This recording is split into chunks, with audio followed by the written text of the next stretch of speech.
As a shareholder, few things can make you more money than a company that pulls off a successful turnaround. Quiksilver is one such company. Let's find out a little bit more about their business and the comeback that they're making, especially in Asia. Established in 1969, Quiksilver grew consistently over the 1970s and 80s and rose to its peak of popularity in the 1990s. Through a combination of sponsoring the right athletes, planning the right events, and of course through developing some cutting-edge, innovative apparel and equipment, Quiksilver differentiated itself from its competitors and became a brand synonymous with surfing, snowboarding, and other extreme sports. Quiksilver was quick to tap into the Asian market when it came to Indonesia in 1991. However, realizing that surfing and other extreme sports were not mainstream in Asia, it decided to focus on just a few critical Asian markets: Japan for snowboarding and surfing, and Indonesia for surfing alone.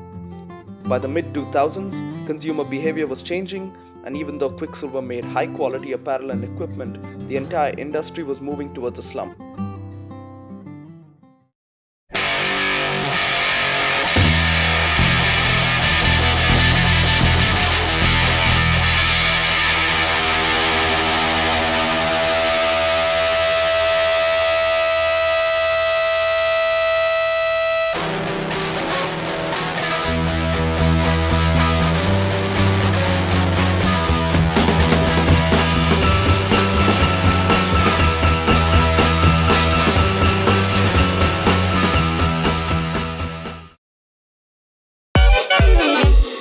Come da porta picchita va bene, se tu la parla miezza americano, quando si fa l'amore sotto la luna, come da bene in capo di I love you.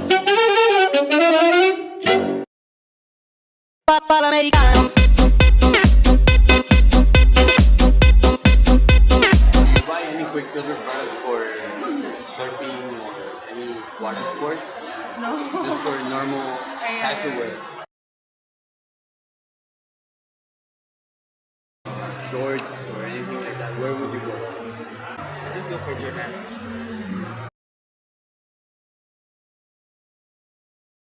So, what kind of skating apparel do you buy? Vans and Nike NSTs. What's special about the brand? Of course, my friends use them too. Okay. This year, Did you buy it in Singapore? Yes, I do. yeah, I got mine online actually. I think Quiksilver is one of the major brand in Bali because of the surf culture there. When I surf the rash guard, then I use everything from Quiksilver as well. Because the place I surf at, there is a Quiksilver shop just across the road. Okay.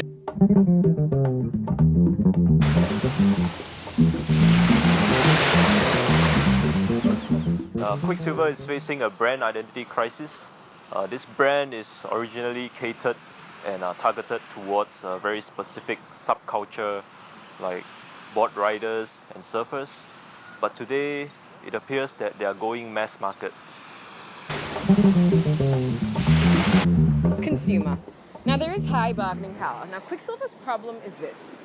Consumers can go to other brands that have much higher equity like Nike and Adidas and get products that are fantastic quality such as dry fit and whatnot at much lower prices compared to a Quiksilver which offers regular apparel at premium prices.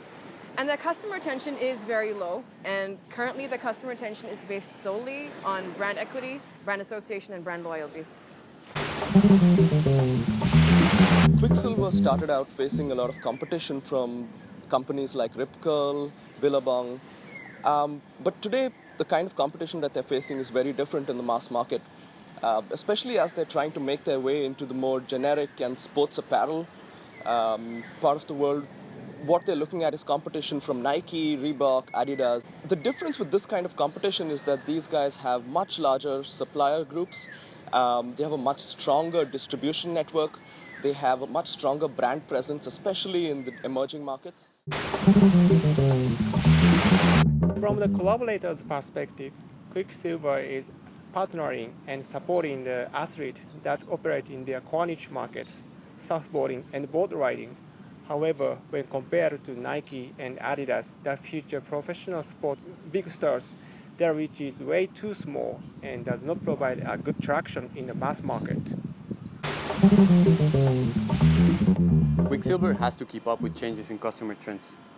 It's not only Quiksilver that's having declining revenues. Its closest competitors in its core market, like Billabong and Rip Curl, are also facing financial distress. So Quiksilver has to be aware of any relevant changes in the lifestyle of its targeted customers.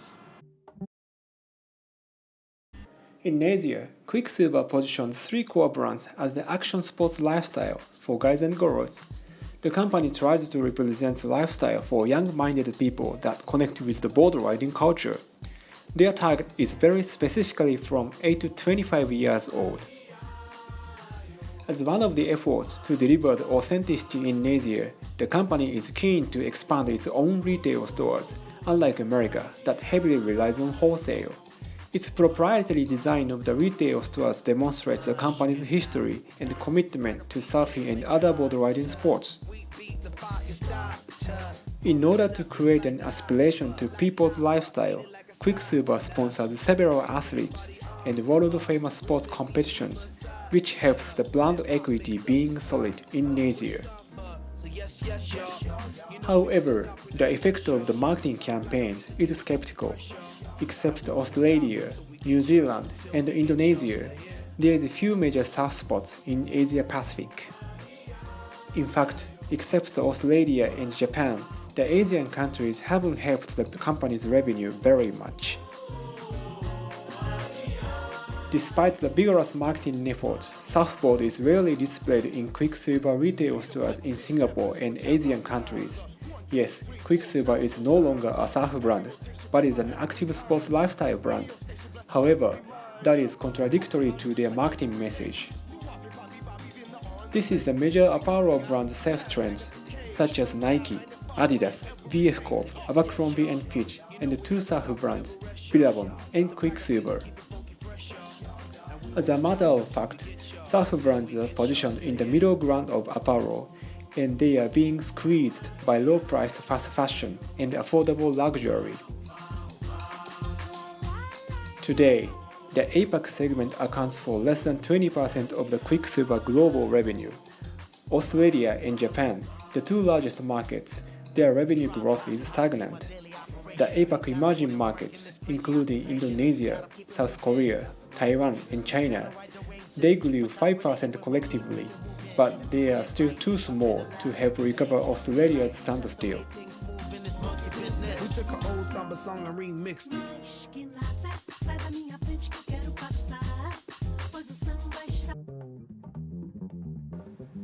After 9 consecutive years of losses, the company needed change. A major part of this change was the hiring of Mr. Andrew Mooney, former chairman at Disney Consumer Products. With extensive experience at strengthening the Disney brand and developing innovations, Mooney was declared to be the best man for a much-needed turnaround. He was appointed CEO in 2013 and held strategies that he believed would push the brand out of its slump. Quiksilver had high hopes that he would deliver. On the 23rd of February 2013, after 10 weeks in the company, Mooney issued an internal memo that detailed the plans that he had for the company. The news hit the Quiksilver family hard.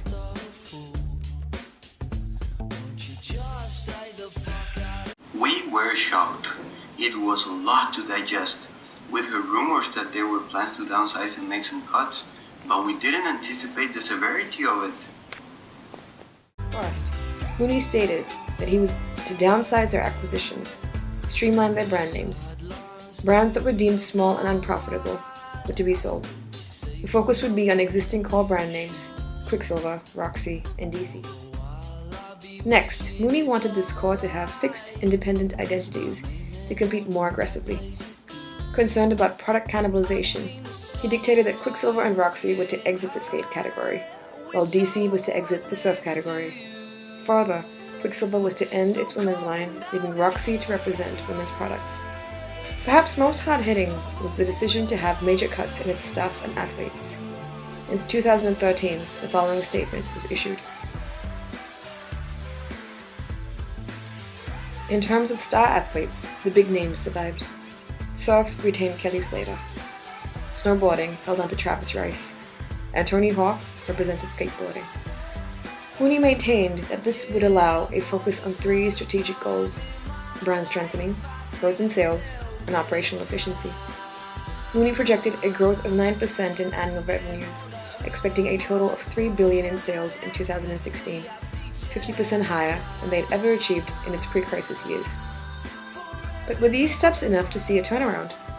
Mooney's confidence had some experts questioning the effectiveness of the strategy.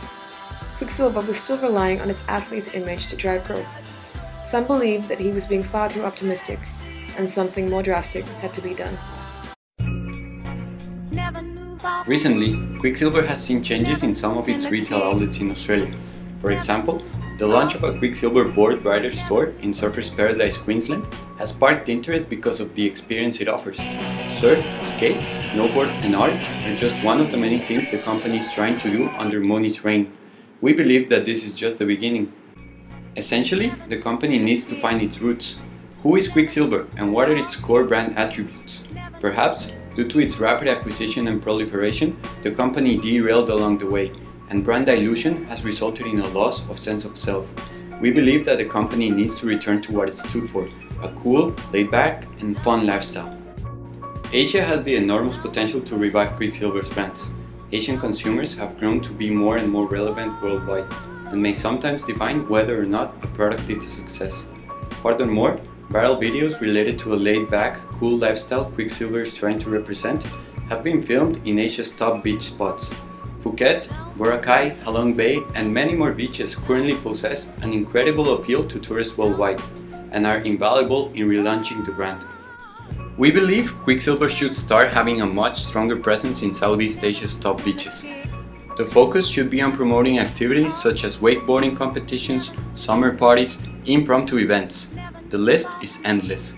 These strategies are highly feasible and will likely gain some publicity, especially considering the popularity of the locations.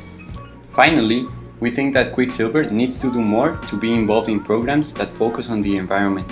It should partner, sponsor, or create social and environmentally focused programs that matter to our focus groups, ones that aid the ecosystem. Examples of this could be clean beach walks, Save the Turtles programs, and planting pine trees in the mountains to prevent avalanches. Dude, Quiksilver needs to go back to its roots, target the core market, cool people like us. What do you think, Sanil? I agree, man. I think they need to find the next Kelly Slater. What do you think, Shinji? I think we should definitely go for GoPro. GoPro! GoPro! GoPro! GoPro! Okay, hold up guys, hold up. I don't know about that. I think strategies like this work in some parts, but what about places where they don't know what surfing is, dude? What the hell? What do we do, Gustavo? Dude, we have to chill. It will float. It's a cycle, man. If we make it a sexy brand again in Bali, in Australia, all these tourists, they will want our brand, man. True that, cool. dude. True. Totally, man. Sexy like you, Gustavo.